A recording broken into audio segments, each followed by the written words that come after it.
क्या आप सोचते हैं कि मेडिकल एंट्रेंस क्लियर करना आपके बस की बात नहीं? तो मिलिए प्रेमलाल रात्रे से, जिन्होंने असंभव को संभव कर दिखाया। बलौदाबाजार के दतान कस्बे के रहने वाले प्रेमलाल रात्रे एक किसान के बेटे रहे और डॉक्टर बनने का सपना बचपन से देखते रहे। देखिए, कई बार क्या होता है कि एक जो बच्चा किसी परिवार में जन्म लेता है वो किसी और दिशा में जाने के लिए आगे बढ़ता है। पारिवारिक स्थिति कुछ भी रहे, लेकिन वो सपना उसके अंदर चलता रहता है। प्रेमलाल रात्रे के साथ भी ऐसा था। पिताजी एक सामान्य कृषक थे, लेकिन उसके अंदर में वो जो गांव के डॉक्टर को देखकर और डॉक्टर के प्रति उनको सम्मान को देखकर उसके मन में एक बात उठती थी कि मैं भी ये डॉक्टर बनूं। आर्थिक स्थिति ठीक थी नहीं, परिवार में कोई बताने वाला भी नहीं था और गांव का माहौल, लेकिन फिर भी ये ठान रखा था उन्होंने और पहली बार कोचिंग के लिए घर से निकले। एक छोटे से कस्बे का बच्चा भिलाई जैसे शहर में आता है तो उसको दुनिया दूसरी दिखने लगती है, उसको अपने से बड़े बड़े कॉम्पिटिटर दिखने लगते हैं, तो उसको डर लगा कि एग्जाम मेरे बस की बात नहीं है। अब ये देखिए, जो बच्चा एक छोटी सी जगह से आता है उसकी पहली लड़ाई तो खुद से होती है। पहली लड़ाई में वो खुद को देखता है, परखता है कि क्या मैं कर पाऊंगा नहीं कर पाऊंगा, क्योंकि उसको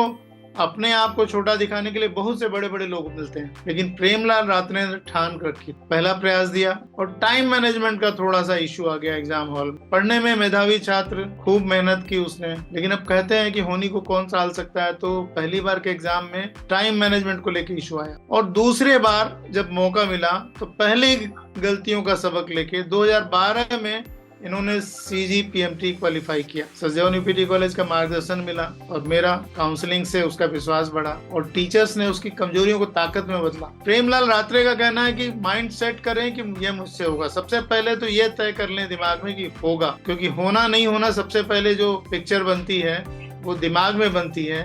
अगर होने की पिक्चर दिमाग में बनती है तो मान के चलिए कि होगा ही हो, और मेहनत और रिवीजन के बिना सफलता नहीं मिलती। देखिए, इसने कितनी बड़ी बात कही है कि मेहनत आवश्यक है और रिवीजन उससे ज्यादा आवश्यक। और फिर इसने एक बहुत प्यारी बात कही, खुद पर भरोसा रखें। अगर आपको खुद पे भरोसा है तो सबको आप पे भरोसा हो। ये प्रेमलाल रात्रे की एक छोटी सी कहानी आज आपके साथ। मेरा कहना, आपके साथ भी कुछ अलग बातें हो रही होंगी, कुछ अलग चल रहा होगा, लेकिन जब प्रेमलाल रात्रे अगर सेलेक्ट हो सकता है, मुझे लगता है आप उसे बेहतर होगे सिलेक्शन के लिए। अगर मन में शंका है, अवश्य मिले, हम आपकी शंका का समाधान कर सकते हैं। धन्यवाद।